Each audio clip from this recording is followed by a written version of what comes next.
Dear viewers, welcome to ERi-TV English news broadcast. I'm your reporter Rasaba Takhla, and following are the major headlines for today. My Habar Technical School graduates 199 students.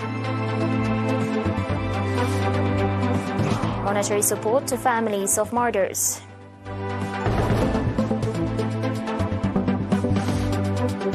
Curfews imposed after more than 20 killed in North Honduras. And deadly floods in Chile after rains swell rivers.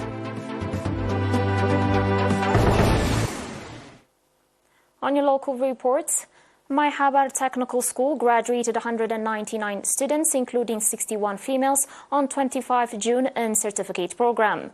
The graduates were provided 2 years of training in auto mechanics, construction, electricity, electronics, general metalworks, plumber, and woodworks, indicating that the students are graduating at the time when the country needs skilled human resources. Mr. Tesfazgi Abraham, director of the school, called on the trainees to play their due part in the nation-building process with the training they were provided. Mr. Tesfaisiyum, Director General of Technical and Vocational Training at the Ministry of Education, noting that the substantial investment the government is making in the education sector, called on the graduates to shoulder the responsibility bestowed on them and work double-fold in the national development programs.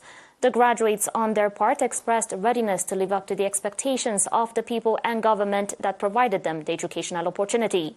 My Habar Technical School, in its 23rd commencement, has graduated 4,908 students. Residents of several subzones extended monetary and material support to the families of martyrs.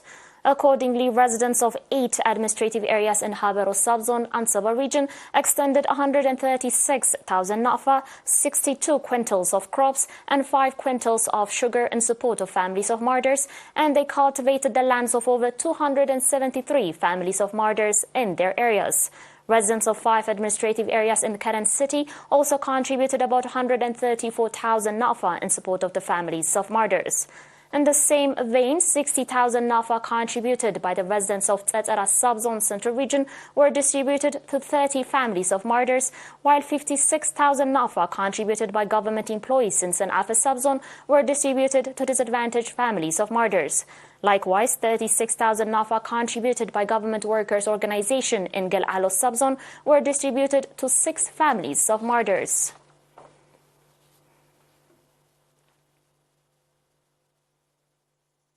On your last local report, the Ministry of Health, branch in Ansaba region, reported that commendable effort is being exerted to raise the public awareness of intellectual and developmental disability, pointing out that if not properly treated, the disability could develop like any other disease. Nurse Mabrahatu, psychiatrist at the current hospital, called on parents of the disabled in particular and that of the society in general to understand the nature of the disability and accordingly treat them. Nurse Mabrahatu went on to say that a strong effort is being exerted to provide treatment to the intellectually and developmentally disabled citizens at an early stage of their condition.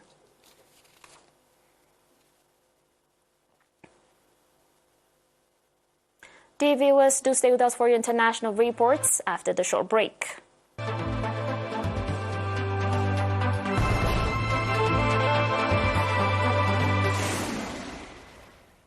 Welcome back.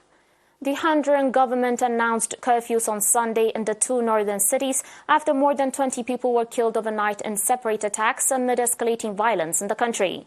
Heavily armed men opened fire on Saturday night in the northern city of Choloma, killing 13 people and seriously wounding another. This is according to the police press. According to further reports, at least 11 other murders had taken place on Saturday in separate episodes across the northern Valle de Sula zone, including in the industrial city of San Pedro Sula. President Xiomara Castro announced a 15-day curfew in Choloma between 9 p.m. and 4 a.m. effective immediately, and another in San Pedro Sula effective from July 4th. Security Minister Gustavo Sanchez announced later on Sunday that the government would be sending a proposal to Congress to classify members of a criminal structure, maras or gangs, as terrorists. The The minister added that 1,000 additional police and military are being sent to the Sula Valley, where Choloma and San Pedro are located.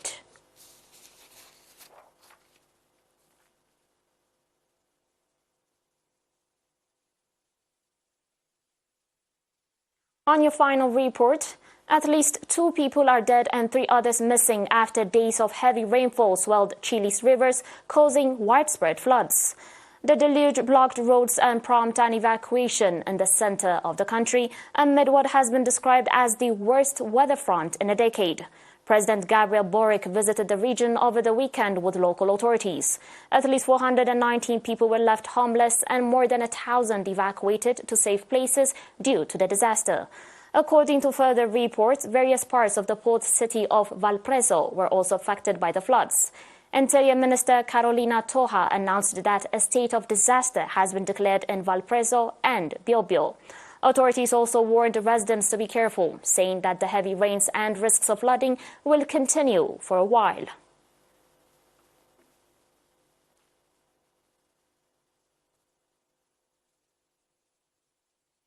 You're still watching us on ERi-TV, dear viewers, and now a quick recap of the major headlines.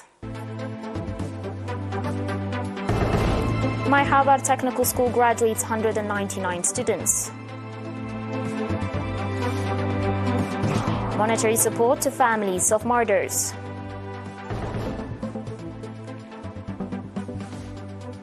Curfews imposed after more than 20 killed in North Honduras. And deadly floods in Chile after rains swell rivers.